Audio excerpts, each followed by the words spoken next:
नमस्कार. तर गाडी मी रील बघून आलो होतो इकडे इंस्टाग्राम आणि याच्यावरती. तर मग इथं आल्यावरती मला खरं कळालं की समाधान भाऊ म्हणजे नेमकं काय असतं. समाधान भाऊ म्हणजे 100% तुम्हाला समाधान करून देणार. मी फार हॅपी झालो. आजपर्यंत मी खूप सर्व्हिस दुसऱ्या ठिकाणी केलेल्या, बट तेवढा पाहिजे तेवढा एक्सपिरियन्स किंवा जे सॅटिस्फॅक्शन आपल्याला गाडी चालवताना येतं ते आलं नाही. तर बघून खूप बरं वाटलं आणि गाडीत बसल्यानंतर मला एवढं समजलं सुद्धा नाही की गाडी चालू आहे माझी. तर ते त्याच्यामुळे खूप खूप थँक्यू भाऊ. थँक्यू.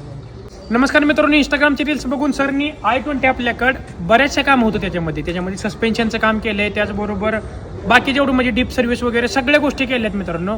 संपूर्ण काम झालेलं आहे, गाडी एकदम ओके झाली आहे. तुम्ही नवीन जे कस्टमर येणार आहेत त्यांना काय सांगता? रील्स वगैरे बघून येणार आहेत किंवा काय? तुम्ही अवश्य या. मी पण पहिले ट्रस्ट नव्हता केला की आपले असतात की व्हिडिओ बघून टाकतात, त्यांच्या प्रमोशनसाठी टाकतात, पण मी एक रिअल कस्टमर आहे. मी पण व्हिडिओ बघून आलो आणि जी हॉस्पिटॅलिटी मला समाधान भाऊकडनं भेटली ती कोणीच देऊ शकणार नाही. फॉर शुअर ट्रान्सपरन्सी, कॉस्ट आणि क्वालिटी हे सगळं समाधान भाऊ मेंटेन करतात.